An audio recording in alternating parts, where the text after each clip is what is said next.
ವಿಶೇಷವಾಗಿ ಇವತ್ತು ಈ ಸರ್ಕಾರ ಬೆಂಗಳೂರಿನಲ್ಲಿ ಟೋಯಿಂಗ್ ವ್ಯವಸ್ಥೆಯನ್ನು ಮತ್ತೊಮ್ಮೆ ತರ್ತೀನಿ ಅಂತೇಳಿ ಹೇಳಿ ಹೊರಟಿದೆ.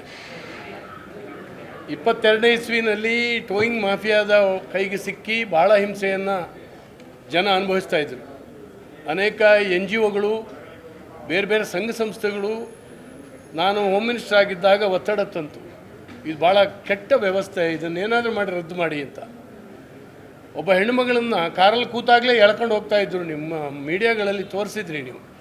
ಒಂದು ಅಮಾನುಷವಾದಂಥ ಕೆಲಸವನ್ನು ಮಾಡ್ತಾಯಿದ್ರು. ಮತ್ತು ಎಲ್ಲಕ್ಕಿಂತ ಹೆಚ್ಚಾಗಿ ಪೊಲೀಸ್ ಅಧಿಕಾರಿಗಳೇ ಈ ಟೋಯಿಂಗ್ ಕಾಂಟ್ರಾಕ್ಟನ್ನು ಅಪ್ರತ್ಯಕ್ಷವಾಗಿ ತೊಗೊಂಡಿದ್ರು ಅವತ್ತು. ಇದನ್ನೆಲ್ಲ ಮನಗಂಡು ಅಧ್ಯಯನ ಮಾಡಿ ಇದನ್ನು ರದ್ದು ಮಾಡಿದ್ವಿ. ಈಗ ಪುನಃ ಕರ್ನಾಟಕ ರಾಜ್ಯ ಸರ್ಕಾರ ಆ ವ್ಯವಸ್ಥೆಯನ್ನು ಜಾರಿಗೆ ತರಲಿಕ್ಕೆ ಹೊರಟಿದೆ. ಇದರಿಂದಾಗಿ ಏನಾಗ್ತದೆ ಅಂತೇಳಿ ಹೇಳಿ ಕಲ್ಪನೆ ಮಾಡಿದ್ರೆ ನಮಗೆ ಭಯ ಆಗತ್ತೆ. ಯಾಕಂದರೆ ಆ ಸಿಬ್ಬಂದಿ ವರ್ತನೆ, ಹಣದ ಹಪಾಹಪಿ ಇವುಗಳನ್ನು ನೋಡಿದಾಗ ಅವತ್ತು ನನಗೆ ರಿಪೋರ್ಟ್ ಇತ್ತು, ಪೊಲೀಸ್ ಸ್ಟೇಷನ್ಗೆ ಇಷ್ಟಿಷ್ಟು ಮಾಮೂಲಿ ಕೊಡಬೇಕವ ಅಂತ ಕಾಂಟ್ರಾಕ್ಟ್, ಅದು ಕೂಡ ಇತ್ತು, ಲಕ್ಷಗಟ್ಟಲೆ.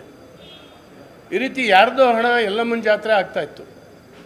ಅದನ್ನು ರದ್ದು ಮಾಡಿದ್ದೀವಿ. ಈಗ ಪುನಃ ಅದನ್ನು ಮಾಡಿ ಬೆಂಗಳೂರು ಜನರನ್ನು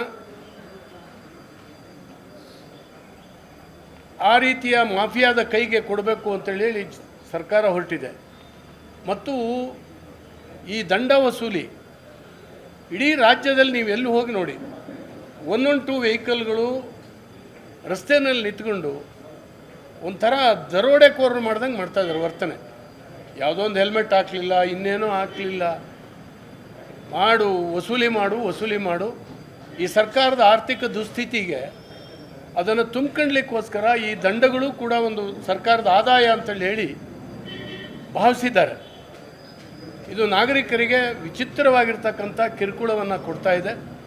ಸರ್ಕಾರ ತನ್ನ ಆರ್ಥಿಕ ದುಸ್ಥಿತಿಯನ್ನು ತುಂಬಿಕೊಳ್ಳಲಿಕ್ಕೆ ಬೇರೆ ಯಾವುದಾದ್ರು ದಾರಿಯನ್ನು ನೋಡಬೇಕೇ ಹೊರತು ಈ ರೀತಿ ಜನರಿಗೆ ಕಿರುಕುಳ ಕೊಡಬಾರ್ದು ಅಂತೇಳಿ ಹೇಳಿ ನಾನು ಈ ಸಂದರ್ಭದಲ್ಲಿ ಒತ್ತಾಯಿಸ್ತೇನೆ. ಮತ್ತು ಈ ರೀತಿಯ ನೀತಿಯನ್ನು ನಾನು ಖಂಡಿಸ್ತೇನೆ.